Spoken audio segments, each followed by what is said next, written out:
Hello, Common Centers, Common Sense Academy, friends and family. I'm Joe Palmetto, Joe the lawyer, joining you live today from my wonderful studio, my bookshelf, with the Boeing shelves and my fancy Common Sense Academy sign. And don't forget my Air Force emblem.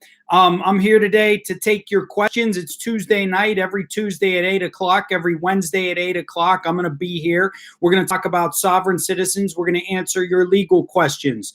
We can talk about strange news. We can talk about any legal type of news. Anything that you want to chat about. If you send me a super chat, I'll answer your question first and foremost. I'm going to take a sip now. We're not ready for the same time sip, but I'm thirsty, so I'm going to take a sip right now. Hi, Kay Jackson. How you doing?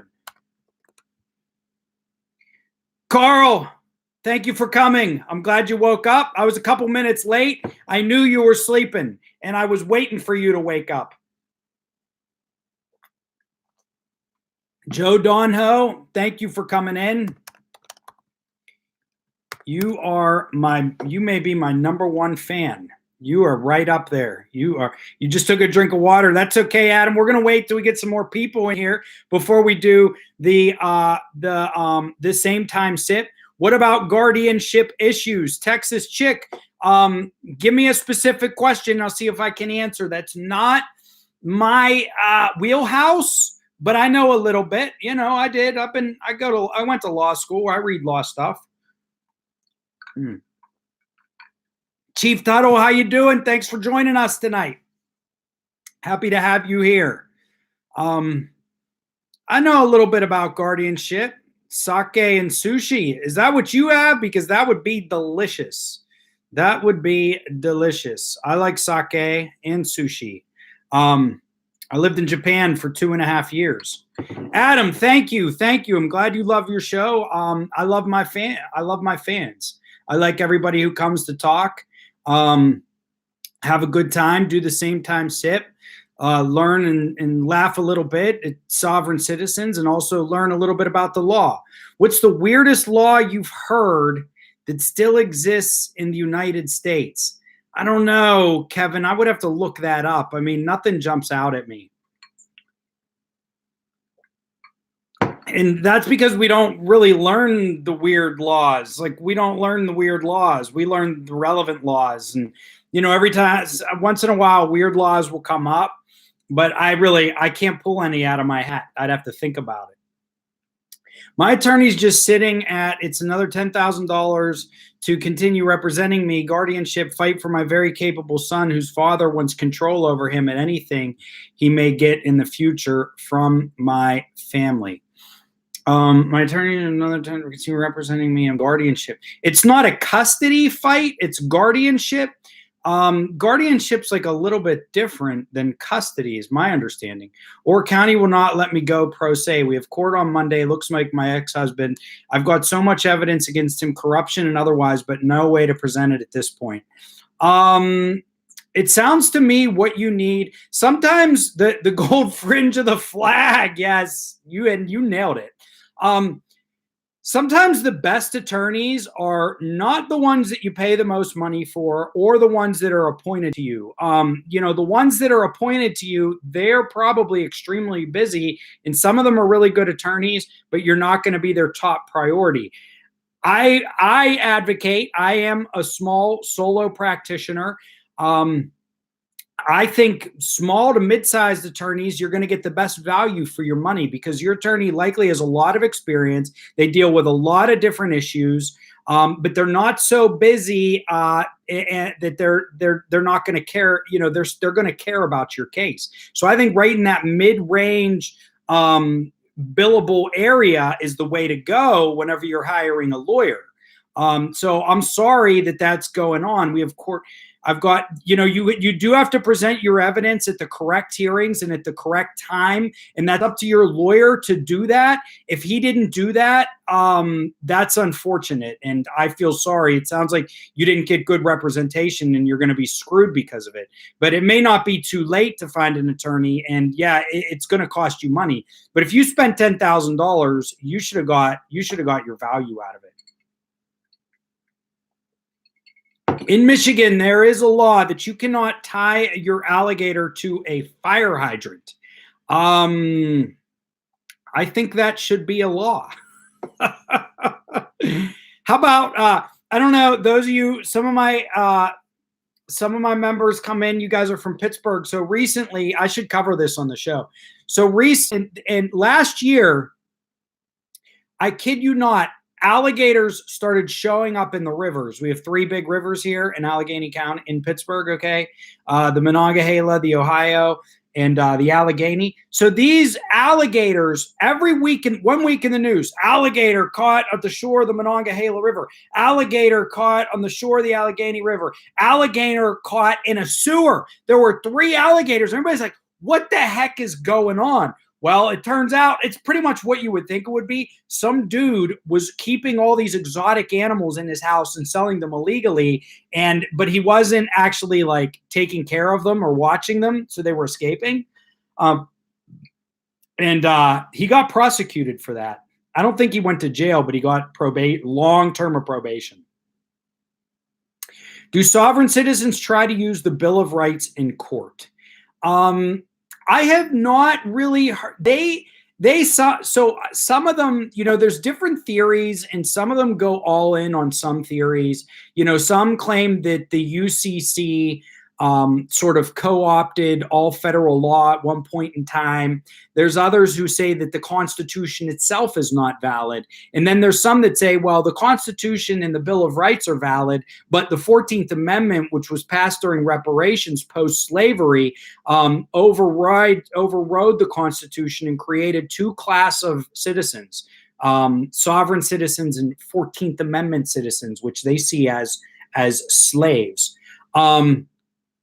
So I've heard them vaguely. They will some of them will argue the Declaration of Independence is the founding document of the country and not the Constitution itself. And but some of them really try to go to the Constitution. So I've never seen them go too far in with the Bill of Rights. But I bet that there is at least one out there that's like all about the Bill of Rights, because some of them will be like all about the UCC or all about the 14th Amendment. Like they pick one particular lie and they drive it hard. You answer all questions. Any career ideas or advice for someone who's really depressed and giving up on uni? Yeah, I do have some advice to that, Emma. And the reason I have advice to that is let me tell you a little bit about my personal, I'm not going to give you all the details. This is directed towards Emma. It sounds like she's in a tough spot right now.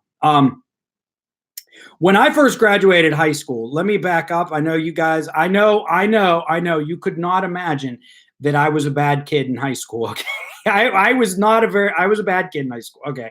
So I didn't get good grades. I graduated from high school barely, literally by the skin of my teeth, Emma. And what I had to do was I took this one class. I took a word processing class. Okay. And I failed my senior year, and the high school refused to pass me. So I wasn't able to graduate with my class in 2000. I had to take a college class in the summer of 2000 in order to graduate. And when I'm done with this story, we'll do the same time sit. Okay. So I had to take a college class so I took this college class following my senior year in high school. And then I signed up for, community college here in Pittsburgh. It's Community College of Allegheny County. I ended up going there and getting credits. Anyway, I go for one semester, and I was obsessed with partying, and I was working. So I had a little bit of money, and I was obsessed with partying, and I signed up for these classes, and I just never went. Okay. And I got Fs in a couple of them. And, suffice to say, it actually brought down my GPA later on, because I sort of just disregarded these classes, and 2 or 3 of them gave me Fs.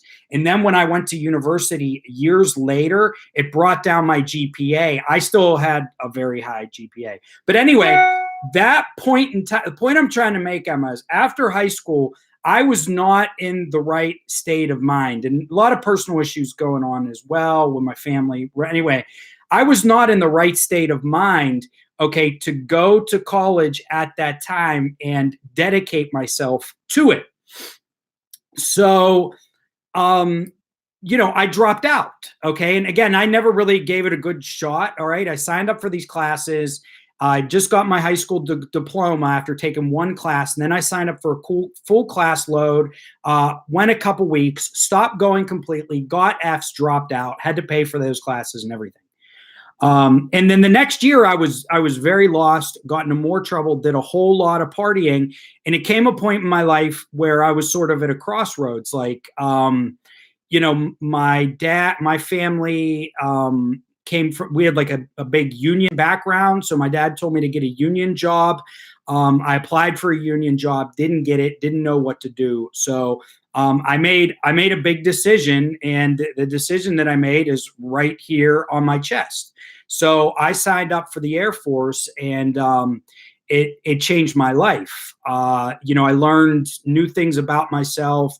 I really learned to discipline myself. At the same time, I got to travel the world. I made amazing friends and friendships that will last the rest of my life.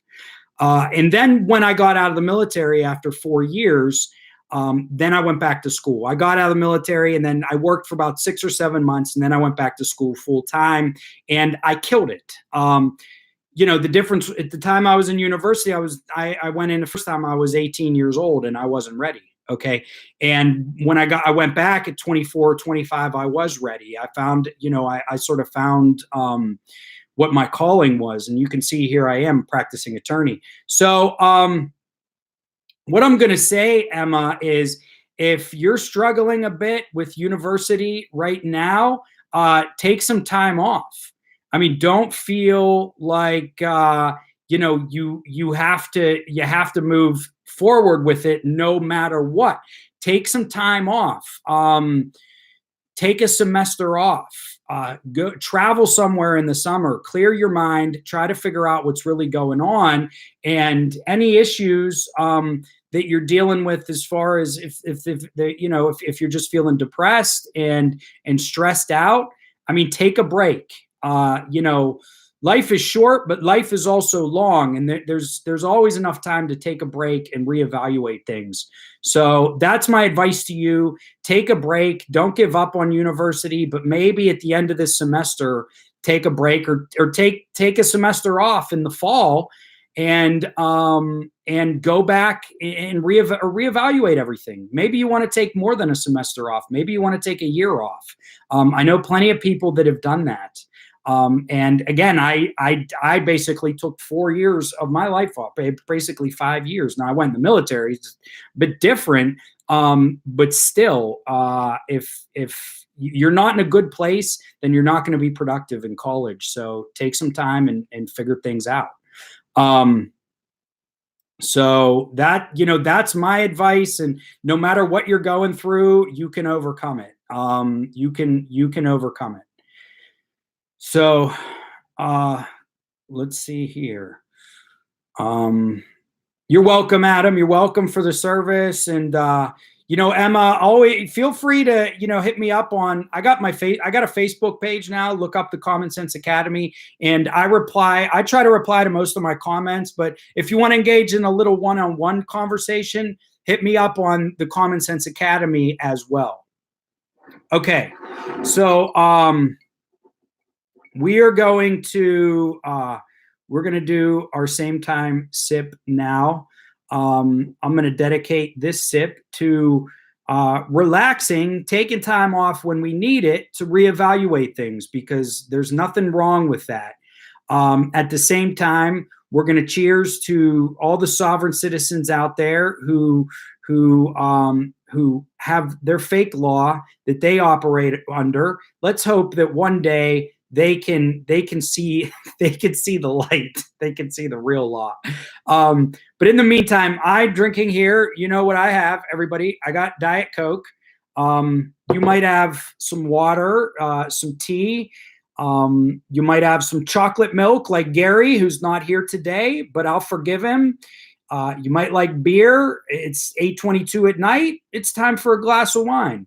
Whatever your drink is, put it in a glass, put it in a cup, put it in a jug, drink it out of a jar.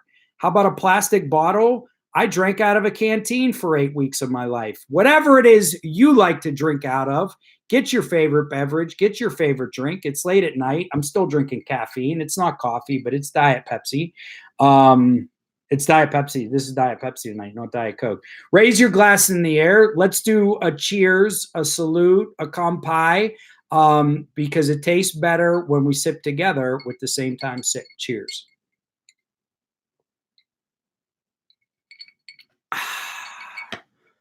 Delicious, delicious. Dr. Pepper, coffee. Vincent, you're going to be up all night, man. You're going to be up all night. How you drink coffee? Nostrovia. Nostrovia. That's the Russian way, right? No, not darn. I always forget how to say it in German. So I think Italian is salute, and Spanish is like salute, and French, they're all very close. I lived in Japan, so I used to say, "Kampai! Hey, kampai!" Cheers. Delicious, delicious. All right, I'm gonna attack some questions here. What is the ethical situation where a defense attorney realizes client is guilty mid-trial, or even more interestingly, if the prosecutor realizes the defendant is actually innocent? Well, Cracker Dan, you're right. The second part's more interesting because the first question is if the defense, it doesn't matter when a defense attorney realizes his client is guilty. The defense attorney is supposed to defend his client and put on a viable theory of the case that will help the client win no matter what. That is the defense attorney's ethical that's a defense attorney's ethical duty. Now, if you go to my other, I got another channel. I got another channel, Joe the Lawyer. I don't have the link, okay? But if you go into YouTube search, you'll be the only one that comes. I have another channel. I did a whole episode on how I, as a defense attorney, can represent guilty clients and defendants. First thing I will tell you, Cracker Dan, is I don't need to know. I don't need to know if they're guilty or not.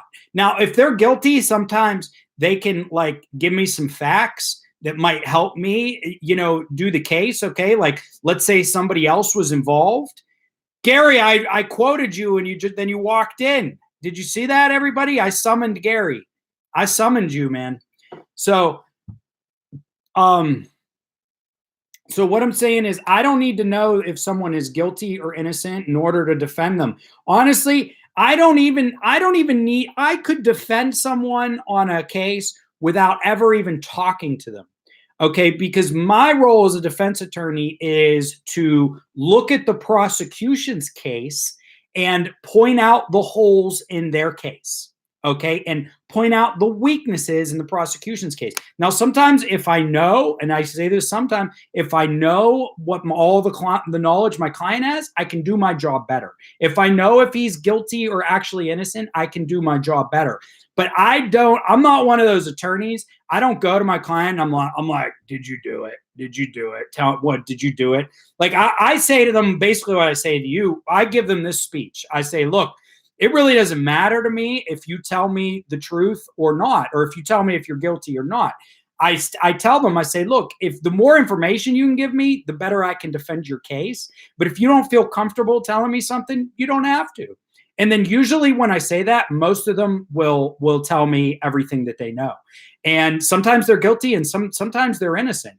Or, weird situations, sometimes they may be like guilty of something else. It can get so weird, okay? So defense attorneys have to put on the best case possible, whether they know the client is guilty or innocent. And no matter what kind of harmful evidence comes out before trial or during the trial, my job doesn't change, okay? Now, you were right. The more interesting part is the prosecutor. Okay. And this is maybe one of the issues with prosecutors that is currently being worked out in prosecutor offices, courtrooms all over the country. And that is what should a prosecutor do if they find out that there is evidence that the person is guilty? Number one, if they come across that evidence and that the person is innocent, if they come across evidence that the person is innocent, they're supposed to turn that over to the defense, okay? And then so then the defense can use it at the trial. On top of that, if a prosecutor gets enough evidence that they believe that the person is innocent or that they no longer can prosecute their case, they're supposed to drop the case. It's called a null pros in Latin, but basically it's a termination of prosecution. That's what they're supposed to do. It doesn't always happen because it doesn't happen that often, because even when favorable evidence comes out, there's usually some reason to believe that that individual who's accused actually did it. And unfortunately, there's no black and white guidelines for prosecutors. So sometimes they're prosecuting people who are truly innocent, and some innocent people go to jail. Now, I believe that's an injustice. Our system is not correct. It's probably impossible to stop that from happening 100% of the time, but we should work tirelessly as a society to make sure that we don't put innocent people into jail. That's a true injustice. But prosecutors have a duty to only prosecute cases that they ethically believe that the person they are prosecuting committed the crime, that they have sufficient evidence to support that. And if evidence comes out that says otherwise, they should null pros the case. They should terminate prosecution. That does not always happen because some prosecutors, they just move forward no matter what. They want to score prosecutions, et cetera, et cetera. So yeah, their duty is much more complicated than the duty of a defense attorney. One of my high school government teachers was a Sov Sit. Guess what we learned? Dragon Rose, you learned, I bet you read that Supreme Court case on the right to travel. Or you didn't learn anything. Barbecue Bob, welcome. Thanks for coming in. I mentioned this in a comment before. Can a judge impose an observation period in a psych ward for some of the Sov Sits with their nonsensical ramblings? Absolutely. So, and Chief Tuttle and I had this conversation when he came on the show, and some of them use the sovereign citizenship as a delay mechanism. Okay, so they use it to delay the case. However, if a judge truly believes that a sovereign citizen is operating, in a way that shows some sort of psychopathy, sociopathy, some sort of mental illness, absolutely, they can order an evaluation. And I do that with a lot of my clients. I get a lot of clients, as you can imagine, who are addicted to drugs, but they have other mental health disorders. Depression, bipolar is very common. Bipolar, a lot of people end up, they're good people, but they have this bipolar disorder. They can't control their emotions at times. That ends up in jail.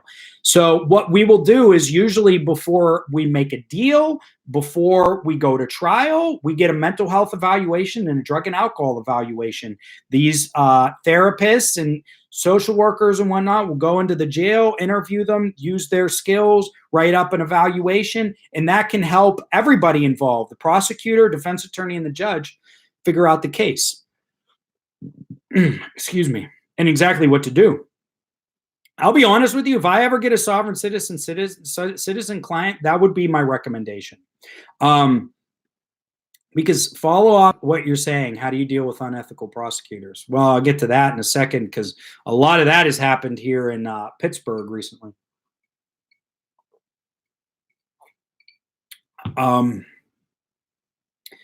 Sovereign citizens are not crazy. They can distinguish between a judge and a cabbage. They hold on to their views willingly.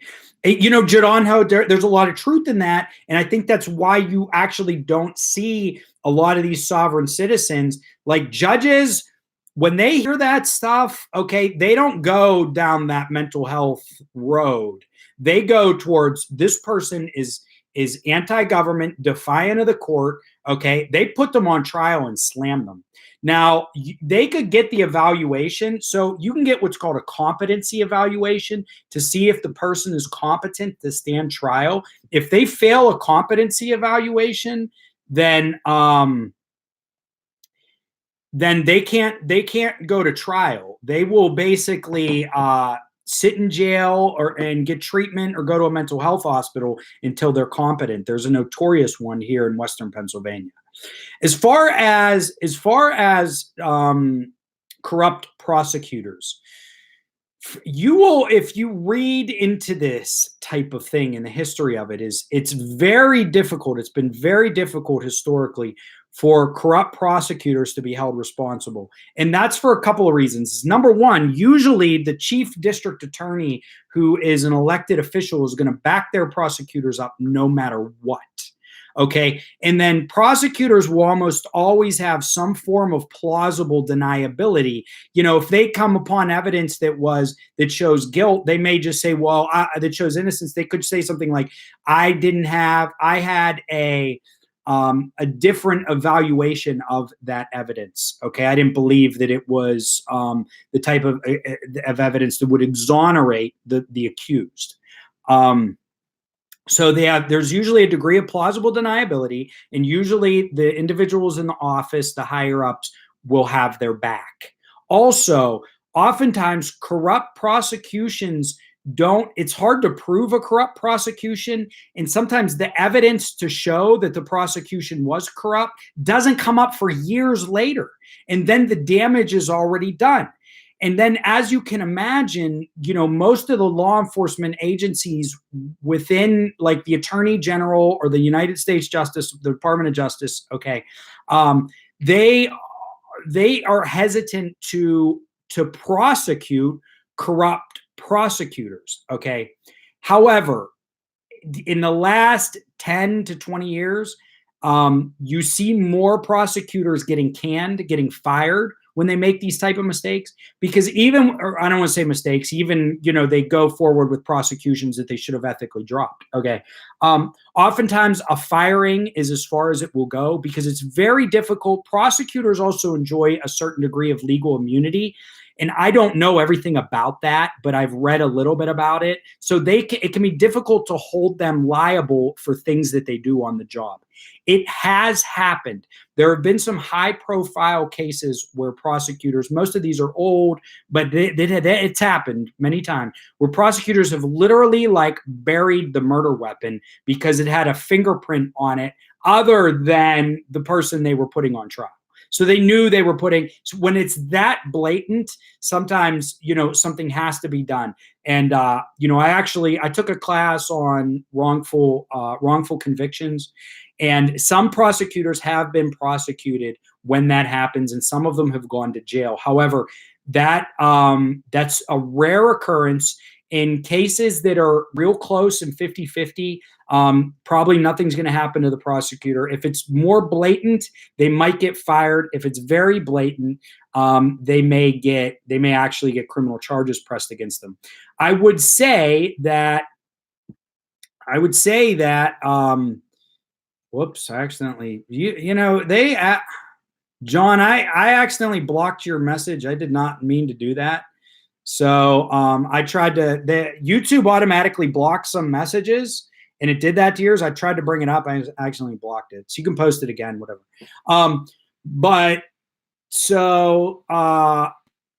Here's what I would say. I think it's happening more. Okay. What we're seeing is a lot of district attorneys' offices across the country are beginning to look harder at past prosecutions. Like, district attorney's office didn't want to do that because they didn't want to reveal the corrupt practices of past prosecutors if it happened. Okay, but there's been a greater willingness in recent decades for whatever reason, and so you're seeing more of it now.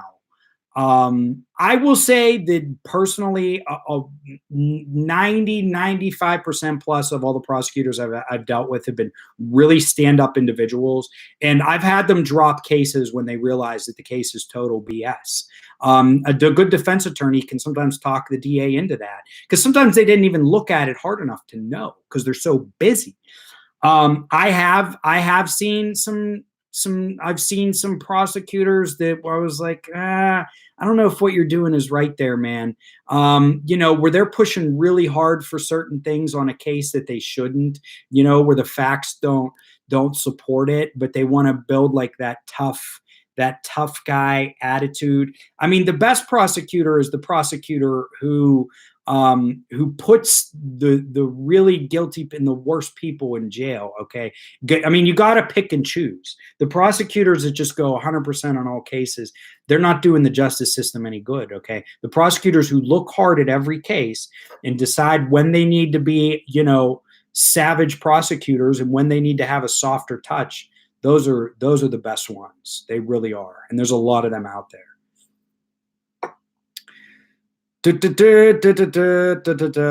Better off making changes at the ballot box. I mean, that's the thing is you can vote in, district attorneys can be voted in and voted out. Vote in district attorney elections, man. They are very consequential. A lot of people don't, if they're not on the ticket with a national election, don't do that. After losing their home and child and wives, they will try anything. They have nothing left to lose. If you don't like the laws, do something. It doesn't take a huge amount to get a referendum on the ballot. I mean, look, one activist can have a lot of impact. I mean, it really can, if you really want to change something.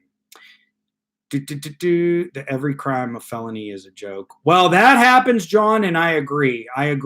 Well, that's one of the problems with prosecutors is they overcharge. And then they lean on you because you have the risk of getting a major felony when the case should just be a misdemeanor. And that's how they get people to take pleas.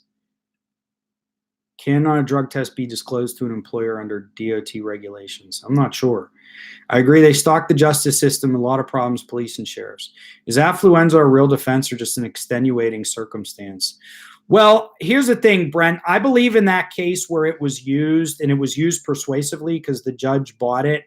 It was used to mitigate. So that guy pled guilty to his crime, and then he asked for a mitigated sentence. So it didn't affect his guilt or innocence, but it did affect his sentence. Here's another dirty secret. I don't know if it's a dirty secret, but it's maybe a secret is a lot of first-time offenders, even for crimes that you would think in your head, hey, that person needs to go to jail. They don't. If they take responsibility for it and show remorse and provide mitigating circumstances, first-time offenders often don't go to jail. I mean, it's got to be a pretty serious offense.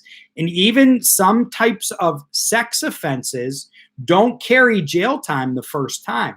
Here's the flip side. Here's the crazy thing about sex offenses, though.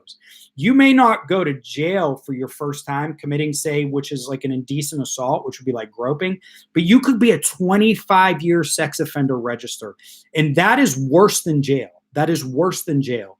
And I've had this discussion with other attorneys, and we say and it's like most of my clients would rather go to jail. They'd rather do 1 to 2 or 2 to 4, okay, or even 3 to 6 than become registered sex offenders. Like they'll take a plea to like an assault or a reckless endangerment, all kinds of shit, as long as they don't get on that list. It's worse than jail. So that guy who pled the affluenza, that was a sex offense. I don't know all the details of that case, okay, but I've represented, sex offenders, and it's been first offenses, and usually the prosecutor is like, look, if you go to trial, you're going to go to jail, and you're going to be a registered sex offender. If you take a plea, we won't object to house arrest, but you're still going to go to sex offense. And a lot of them ultimately end up taking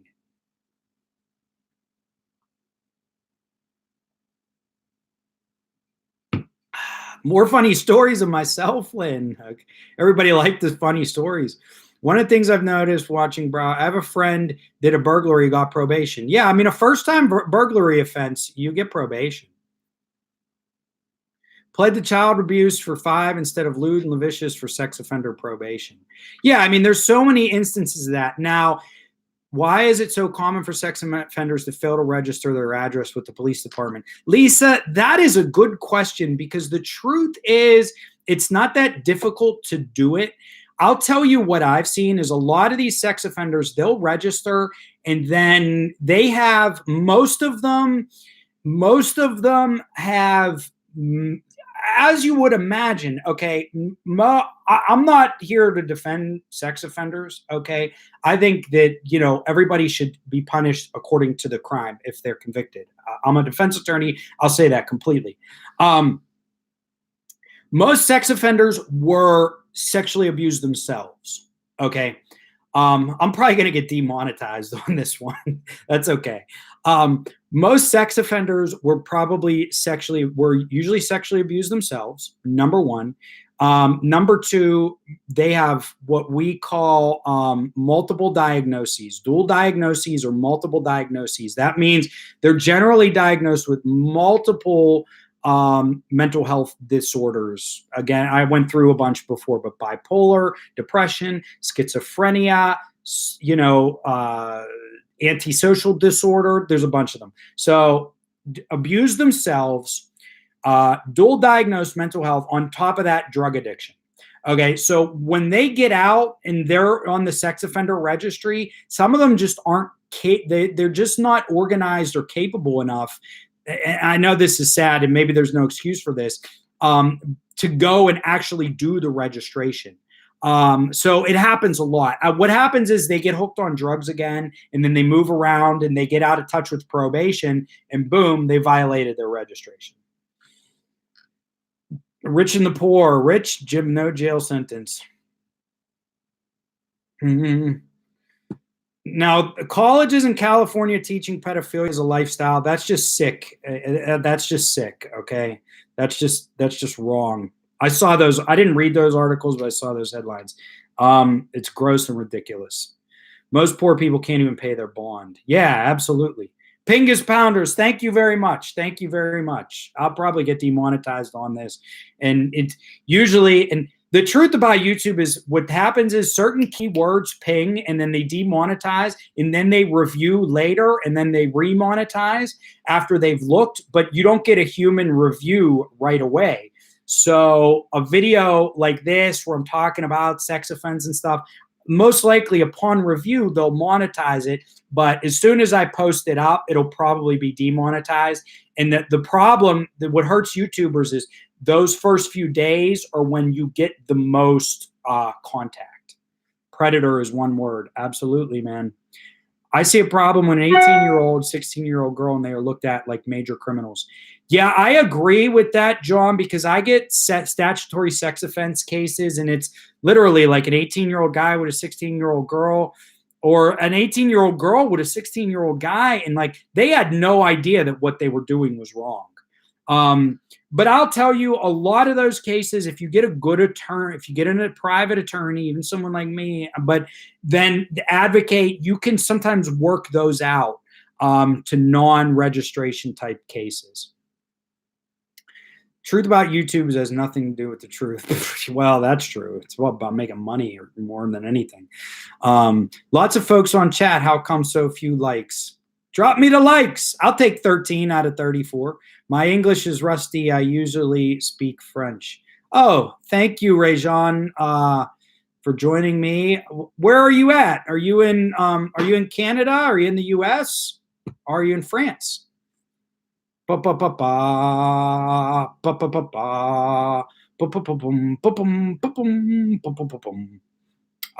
can tell a funny story. So, if you guys want to hear a funny story. So I love the outdoors, and I like to go hiking. And I don't know how funny this is, but it's sort of relevant to everything we're talking about here with maybe sex offenders. Okay. So we went hiking me and a couple of my buddies went hiking on the Appalachian Trail. And when you're on the Appalachian Trail, and give me a shout out if anybody's been on the Appalachian Trail. I'd love to hear it. If you've been on the trail, give me a shout out. And what you do when you go on the trail is you take on a nickname. God, I can't even remember what my nickname was. I'll have to look at some old time. So when you go on the Appalachian Trail, you take on a nickname. Like, for example, we met this one girl, and me and my friends, we just did a 3-day hike on the trail, but a lot of people are through hikers. So they take nicknames, and we met this one girl, and she was like skinny, but she was like a hiking machine, okay? And she called herself Steady, right? Like that was her nickname. Other people on the trail will give you, well, Beverly, I would have if I hiked on the trail down in Georgia.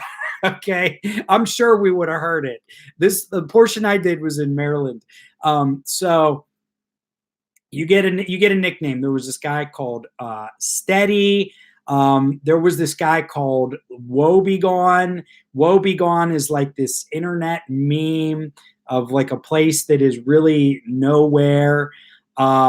So me and my friends, and we're all like in our late 20s, guys, we run into this one gentleman who was probably a little bit older, like in his 50s. And he really he liked talking to us. Okay. He took a liking to us. All right. You draw whatever conclusions you can, because it'll be funny at the end. So we're in some of these people you meet, it's close to a Deliverance story, Gary. It's actually close. So some of these people you meet on the trail, you talk, some of them you become friends with, like that girl Steady. Like we hiked with her for 6 hours one day, but she was such a machine. She just kept moving on, and we shared food with her, and people will share the different foods that they have. My one buddy brought, you're supposed to bring like foods that are like really hydro packed. Like I brought Cliff Bars, macaroni and cheese, some like other, like, you bring like canned meats. Okay. My one friend brought like a thing of cheese. He's Italian, so I forgive him, but he brought like a big thing of pepperoni and like some blocks of cheese. And it's like that. And we loved it because we got so hungry. That shit was it was really, really good. Okay. But it's not, you're not getting the most bang for your buck, because every pound on your backpack counts. Okay. And we gave Steady some pepperoni. She was so happy. Anyway, back to the point. We run into this guy, mid-50s or whatever. And, he's got glasses, and he's kind of nerdy, and he's got like white hair. And, he just loved chatting us up, and he loved chatting us up. And after we chatted with him a little bit, we told him, we asked him what his trail name was, and he told us his trail name was Walks in the Dark. Okay. And that's because, most people on the Appalachian Trail, when it gets dark out, okay, you call it a night. Beverly, West Virginia. All right. I love it. So most people on the trail, when it gets dark out, it gets dark. There's no lights around. It's dark as F. Okay. And you can actually see stars. Like, I love it. Anyway, he called himself Walks in the Dark. And I'm sorry, and I hope he doesn't see this, and I hope nobody recognizes this. All right. But he fit the one word that was mentioned before. He made us feel like he was a predator. Okay. So, and on top of that, he called himself Walks in the Dark. I mean, how freaking creepy does that get? So we only hiked with him for a couple of hours, but then our running joke was like at night, and it's just me and my two buddies, 3 guys, we pitched tents. And the running joke was, hey, Steve, I'm not going to use their ruin it. Hey, Steve, what are you doing over in that tent? Did Walks in the Dark creep up on you? That was our running joke, okay, throughout. And we probably ran that joke for a couple of years afterwards too. Hey, where you going? You're leaving in the middle of the night. Did Walks in the Dark text you? So I don't know. That's one of my funny stories. I hope that was good. Spam and canned cheese on Cheez-Its. Yeah, exactly, man. That's basically how it goes. From BC, Canada. Hey, Brent, thanks for joining us from Canada. Poutine is the best, but not in the woods. Poutine's good, man. Poutine's good. Lisa, okay, so another bring a gun. So I did the Appalachian Trail twice, and then certain portions of the Appalachian is gonna have more wildlife. Like I'd love to get up to Maine. Dances with hoes, yeah, right, or dances with bros. I don't just so.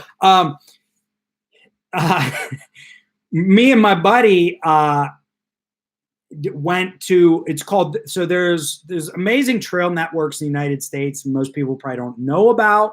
The Appalachian Trail is probably the most popular. There's a similar trail on the West Coast, which is like twice as long and much more remote, and it's called the Pacific Crest Trail. And then there's one that runs along the Great Lakes, and that's called the North Country Trail. So me and my buddy did 3 days on the North Country Trail. And there's a lot of bears up there. There's a lot of bears. Now I have a bear story, okay, but when we were on the North Country Trail, we did not encounter any bears. But my buddy brought his Glock 9mm, and I had bear spray. And what you do, I'm sure a lot of you guys know this. You want to wrap your food up, and you want to, put it, you bring a rope with you, and you wrap your food in a bag, and you throw it over a tree branch way up high. That way the bears won't try to get into your tent when they come. Wipes with leaves. Accurate, Taze, accurate. So we did. Joe Donho, thank you. Thank you very much. Okay, what does under color of law mean? I actually had this question in a real legal case, the Oregon Trail. Yeah, John, yeah. I'll tell the bear story after. So under the color of law, I'm going to give you an example, and then I'm going to explain it. So the police, let's say the police have been investigating a house where they believe drugs are being dealt, and they've had surveillance on the house for couple of days, a couple of weeks. The next step that they need to take is they have to go, at least in Pennsylvania, it's called a magistrate judge. They have to go to a magistrate judge and ask the judge for a warrant, especially for home searches. As you may know or may not know, is the home is the most protected under the Fourth Amendment, okay? Your home, your personal body when you're out in public is not as protected under the law as your home is, okay? Your domicile, the home is the castle. That's written into Supreme Court opinions. It's sacred to a degree. So the police they've been watching this house for a couple of days. They go to a magistrate judge and they lay down a couple of facts. They say, well, we saw some suspicious activity outside. We did a trash pull. We went through the trash. We found broken up baggies. And the person who lives there has some prior offenses of drug dealing. Therefore, we want a warrant. And the judge signs the warrant. Then they go the next day with full SWAT at 6 a.m, whatever, boom, boom, boom, knock on the door, break in the back door, come through the front door, 10 SWAT team officers up in there, boom, boom, boom, searching the house, rip the house apart. They get to one of the bedrooms, they look under a mattress, and there's 5 bundles of the latest Purple Haze heroin, okay? And they go to court. They arrest this guy. They go to court. So one of the reasons you want to hire a skilled criminal defense attorney like I am is I will take a look at that warrant, okay? Because if that warrant was not valid, okay, then I can get the evidence that they recovered as a result of that warrant suppressed. I can get that evidence. I can get the judge to issue an order that says that the evidence of the 5 bundles of heroin that they found cannot be admitted at court. Fruit of the poisonous tree, exactly. And I can't pronounce your name, Professor X. Exactly, Professor X. So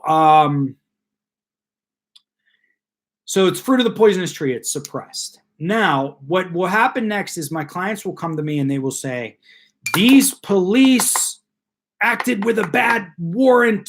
I want to sue them. What they did was illegal. Well, what they actually did was under the color of law. They believed at the time that they were acting in a lawful manner, even though they weren't. Okay, that is more or less the definition of under the color of law.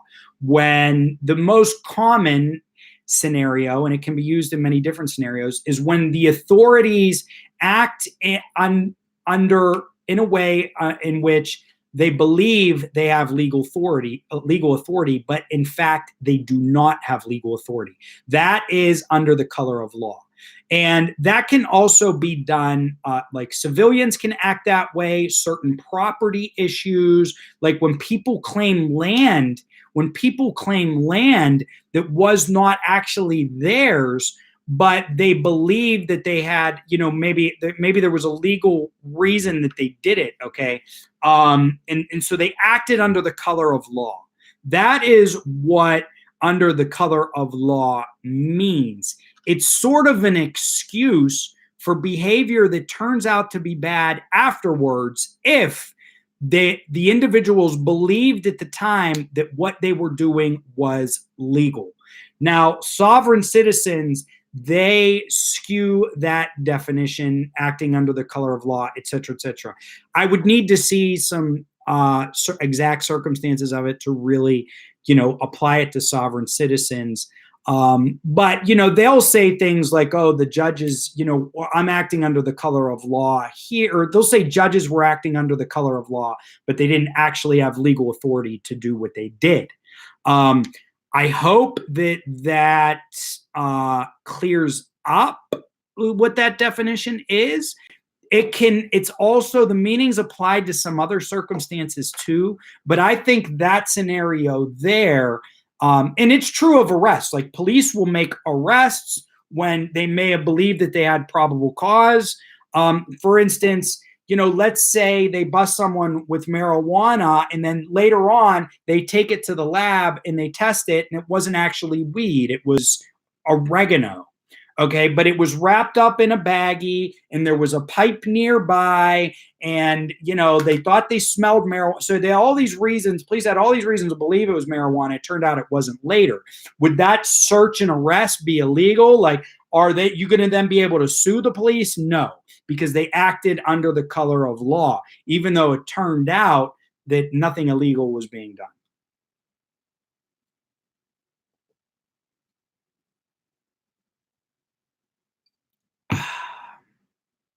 You will not get the heroin back, but a lot of people get their guns back, man.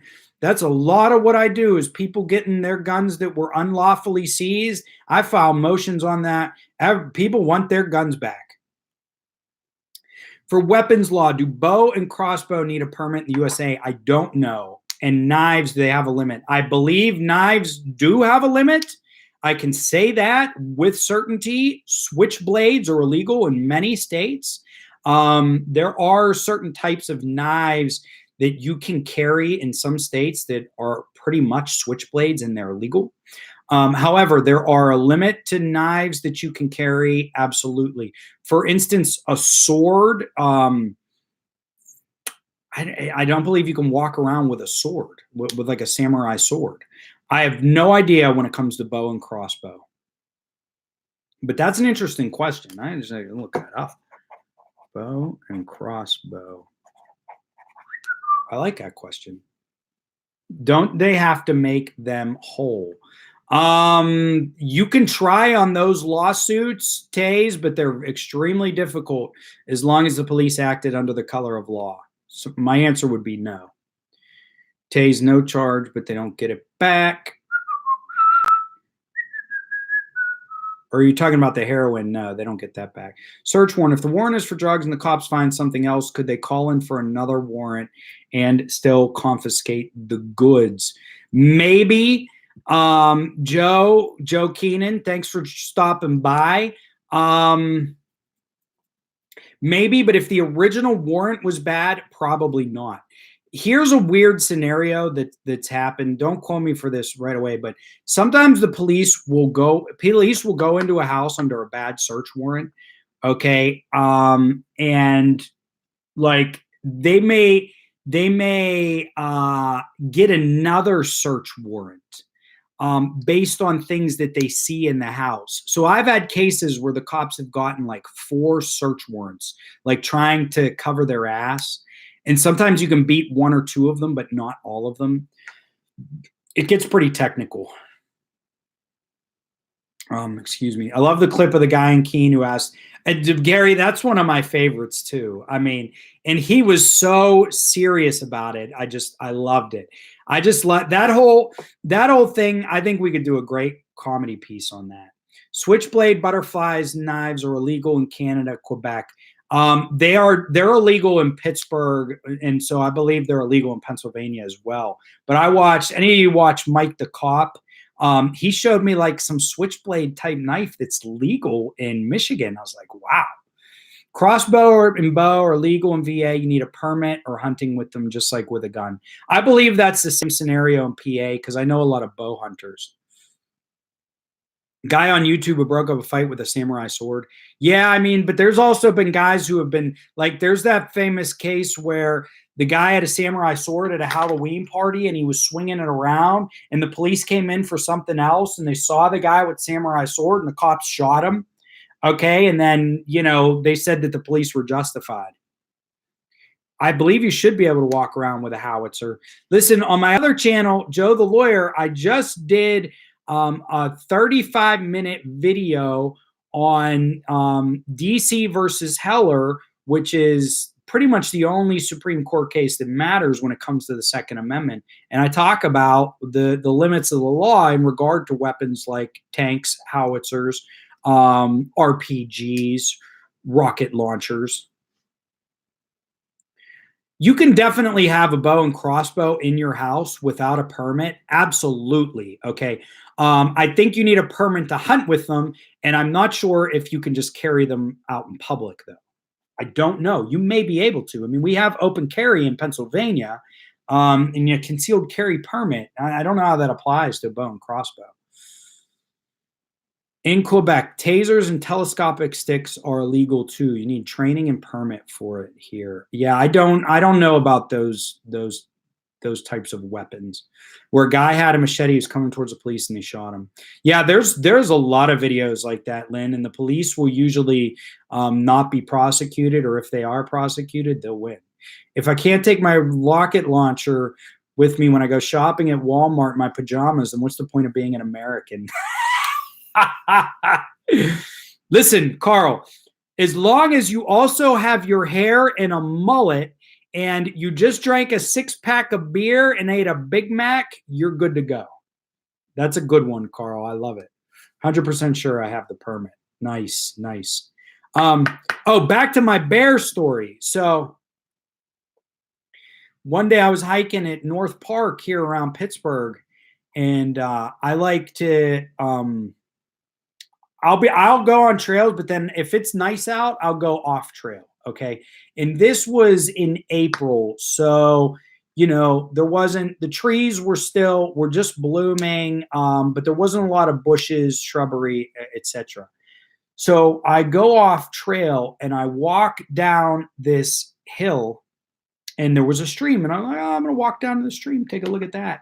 Okay, and as I walked down to the stream, right next to me, it must have been a type of bush that blooms early. There was this shrub. It was very high, probably like 8 feet high, okay, and like 20 feet long. And I'm on one side of this shrub, and I walked down on the side of this shrub, and I heard something like a rustling, and I didn't think anything of it.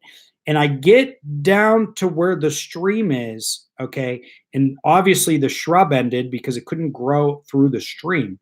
I get down to where the stream is, and as I step down the stream, I turn to my right, and there's a freaking black bear staring right the F at me, man. And it was probably about 12 feet away from me. And the only thing in between me and this black bear was this freaking bush. Okay. And I swear to God, I blacked out for a second. And I turn around and I run about 20 feet as fast as I can up the hill. And then I turned around and I start running up the hill backwards because I'm looking for this bear. Let me tell you something. That bear, and I didn't realize what happened until it was over because of the adrenaline rush.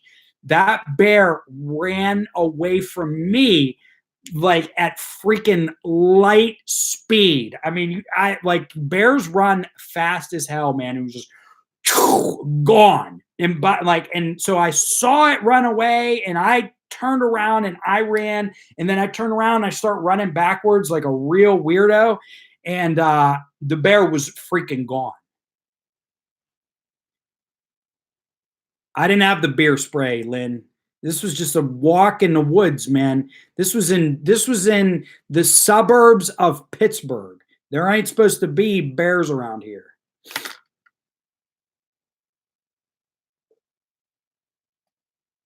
Glows in the dark. I like it. I like it. The truth about Pittsburgh, though, is it's sort of on an island. It's like, people who live on the East Coast. Look, there's much more rural areas of America than Pittsburgh. Okay, but like the next big city is like 3 hours away. Okay, Cleveland is 2.5 hours away. DC is like 4 hours away. Okay, so there's a lot of woods and just a lot of rural America around Pittsburgh. So when you get to the outskirts of Pittsburgh, yeah, I mean, we got the run of it. Bears and there's coyotes down here too now. So yeah, you guys got bears in northeastern Ohio. I mean, yeah, you're right up against me. So you get about 45 minutes outside of Pittsburgh, and you're going to get bears. And my mom had a little camp up in. You're in northeastern Ohio, Carl. So my mom had a camp up in by Ashtabula. Do you know, Carl? Do you know where Joe? I'm sorry. Do you know where Ashtabula is up in northeast Ohio? Anyway, we used to sit outside our camp, which was on a country road, and I mean, we'd watch the deer, but we'd watch the foxes too. I always think it's neat to see a fox. So bobcats. I don't know if there's bobcats around here, but there probably are. I've never seen a bobcat, but I've seen bears, obviously, and lots of foxes. Chicago has bears. Yeah, there's freaking bears everywhere.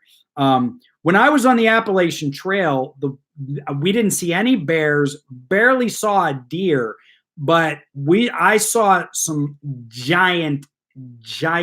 I saw a gigantic freaking snake, man. And I am not Conneaut Lake Park. Absolutely. Yes. I've been up there many times, Bob, many times as a kid, not recently. But I saw a giant freaking snake. I think it was like a rat snake. Like they're these big black freaking goofy looking snakes, man.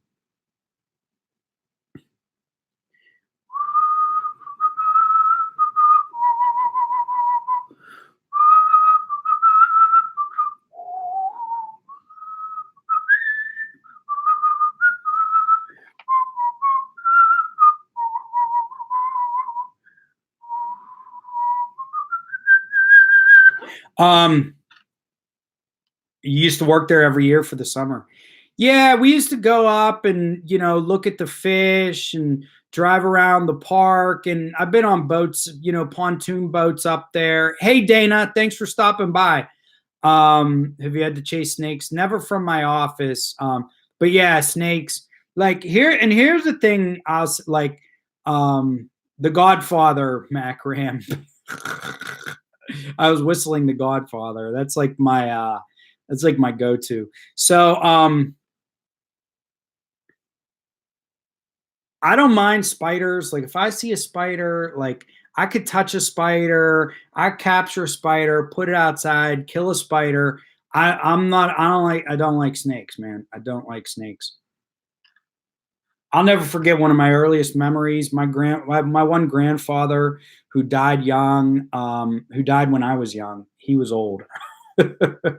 I remember I was playing in his backyard one day, and it was like a gardener snake or something. I was probably like 5 years old. It's a weird memory. And I run into the house, and I'm like, I tell my mom, my grandpa, I go, there's a snake out there. There's a snake out there. He goes, oh, snake. It's like, yeah. He goes, he grabs a hammer. I walk outside with him, and there's just this snake slithering along on like his walking path, and he walks right up to it and just goes bing, bing, bing, bing, bing, and like flattened it. I was like, that's pretty gross, man. I was like, I'm 5 years old. I was like, you know what I mean? When you're that young, you haven't seen that many things die. You just like flatten this snake. I was probably, think about it, like my first encounter with death or like animal death. Now I've had pets who died later on, et cetera, et cetera. But he just flattened, and I think he got like he flattened it, and then he got a shovel, and he was like, and like tossed it into some bushes. It's funny the things you remember as a kid, right?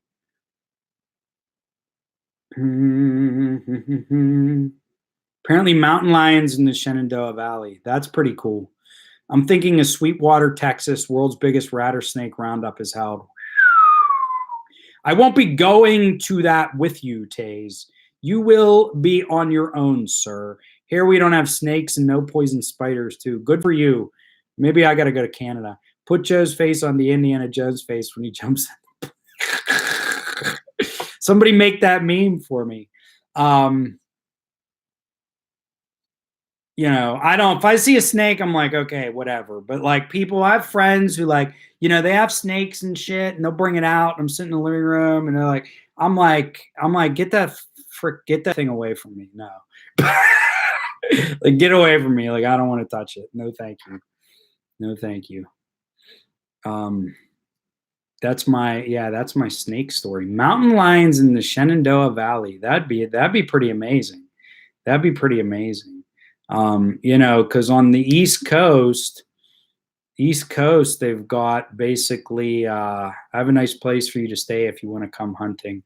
Yeah, I would love to go. I've gone hunting once.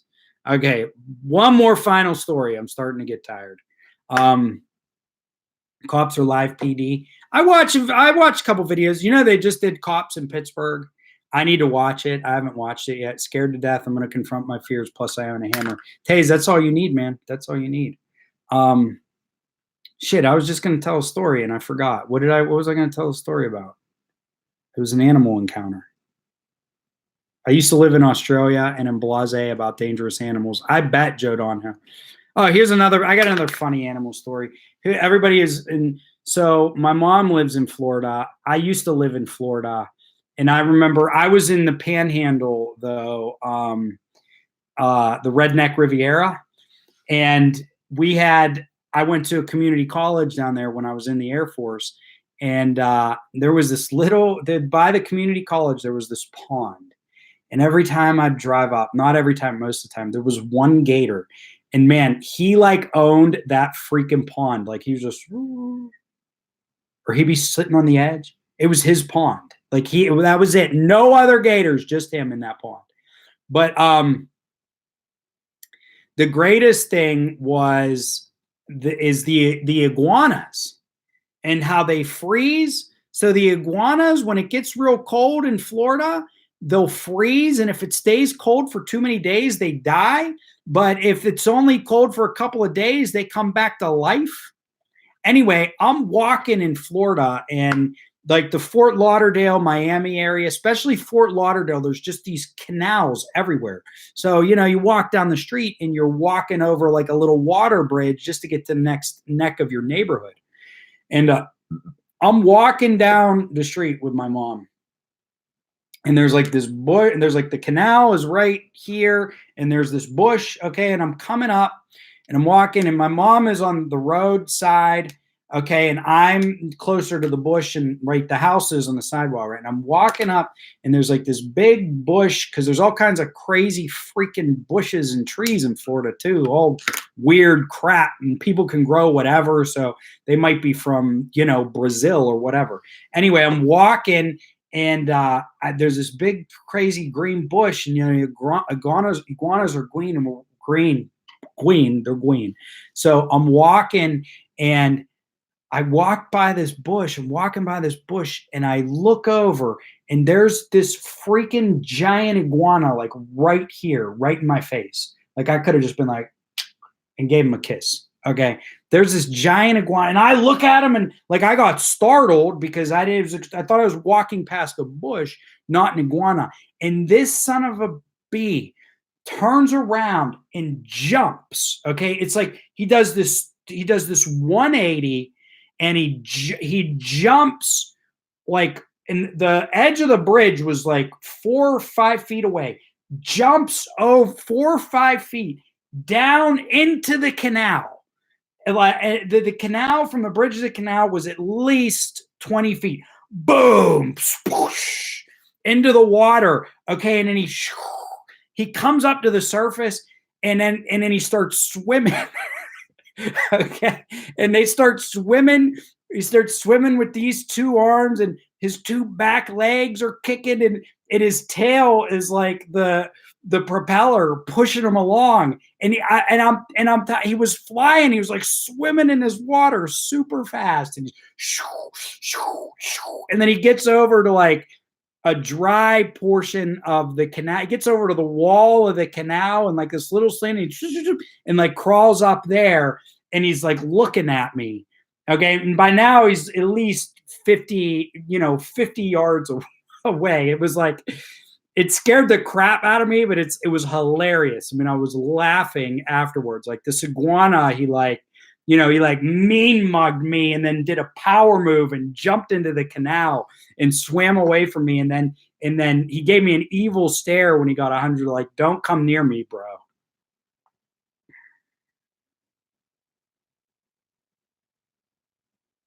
Don't come near me. So, Tampa is the epicenter of weird in Florida. I bet, man. I bet. Just hope he doesn't decide you are a tree. I know, man. The way they grip up on those trees, it's freaking hilarious. There are more sovereigns in the Pacific Northwest than anywhere else. You think so, Jadon Ho? I believe it. You know, the Moorish capital is Philadelphia, but Idaho. I believe it. Clearwater with the Scientologists is weirder.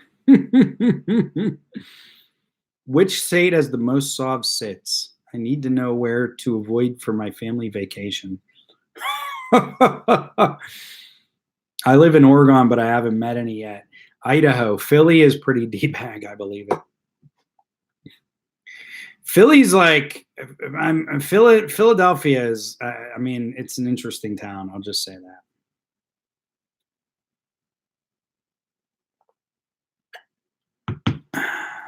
Antifa is in Portland. Right. Well, I could see an Antifa sovereign citizen crossover. 300,000 in the States, 50 to 100,000 in Canada. That sounds about right. Large presence in the United Kingdom, Australia too. We've even seen some in some that use sov sit language in Norway. I've read about cases in Germany. They're everywhere. Mostly British, ex-British Commonwealth countries, but feel like there's some version of them in almost every country. A lot of freemen on the land. Yeah, I imagine out west, because the truth is out west, it's spread out there. Spread out there. Anybody see the law that they were trying to make polygamy legal again in Utah? And I didn't see what actually happened.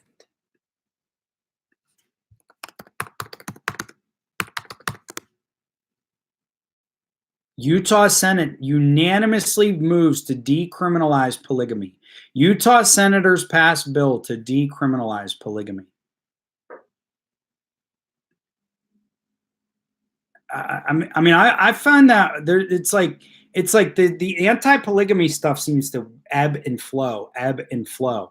Like I'll read about it and it'll be like getting hardcore on it, and then they loosen it, and then they get hardcore. So weird. The Netherlands had two goofballs who tried to arrest a judge. Yeah.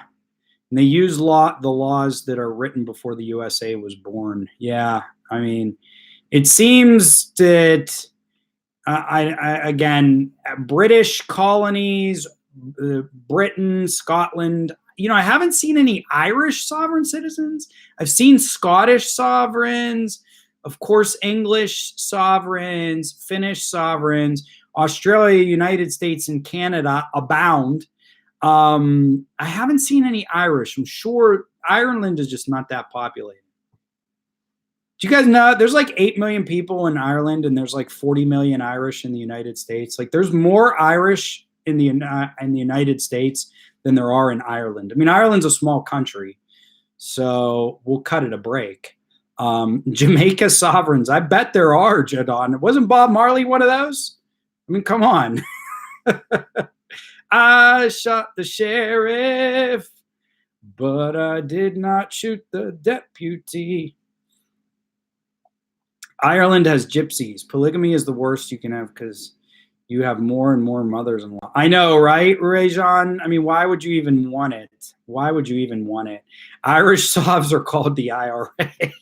Yeah, that's Irish Sovs are just anti-England. Yeah, probably.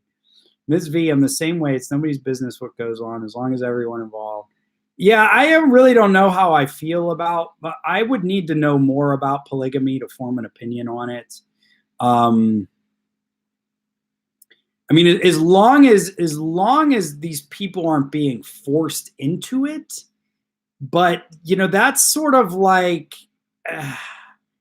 some of these practices are just a lot of gray areas. I really don't know how I feel about them legalizing polygamy. I really don't. I'm not sure if it's a good thing. I don't know. It's just like, the case for like prostitution will, make prostitution legal or keep it illegal. I've read articles that say that the legalization of prostitution didn't really eliminate, like pimps or people using the threat of coercion and force to make people be prostitutes. I don't know. What's the tax status? Joe Keaton, that may be the impetus behind this law, is the tax status. They have 4 wives that are on welfare, right? I mean, yeah, right. The cause. Sovereign citizenship? Probably, man, probably. Sovcit is considered inter-terrorism now in the U.S. and Canada. Not sure for the other countries. Yeah, they got it. Law enforcement has their eye on it here. So what legal protections do the women have if they want to leave, if they're wife 2 or X? I don't know. I imagine they just get a divorce. I have no idea. A lot of the Irish fled Ireland because of the Troubles. Yeah, I know, Joe, but it still like blows my mind that there's more Irish in America than there are in Ireland. I just thought that was funny. That's all.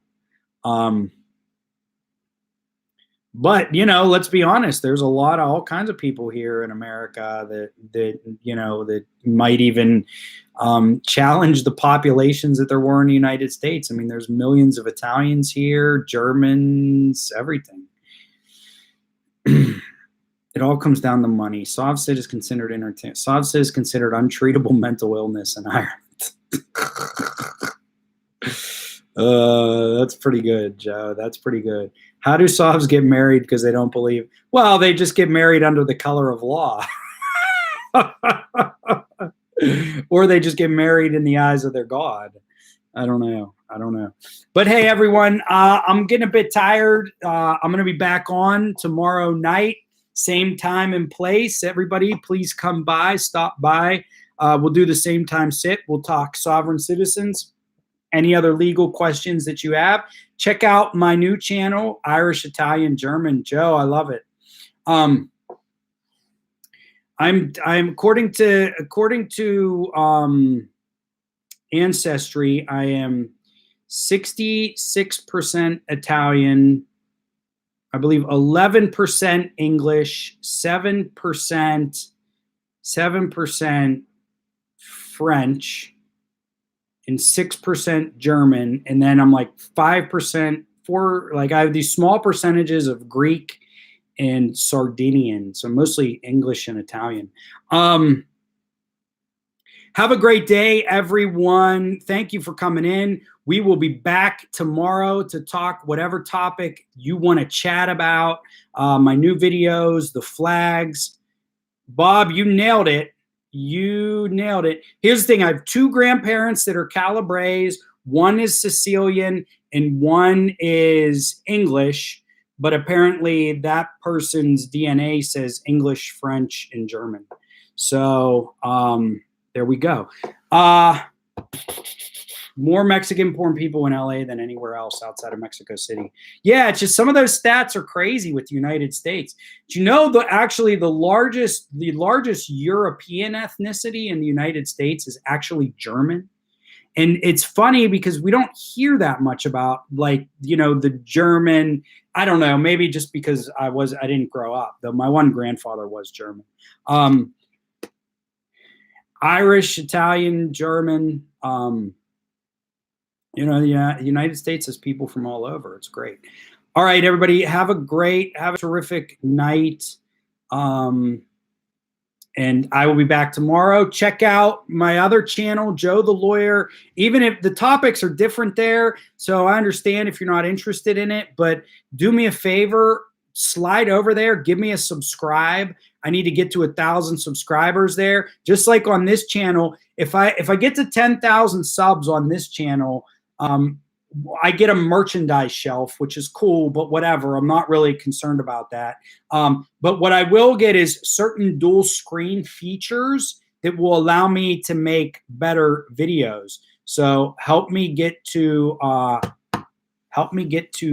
10,000. I know most of you are probably subscribed. Auf Wein durch sein, Deutschland, Germania. I don't speak any German. All right, good night, everyone.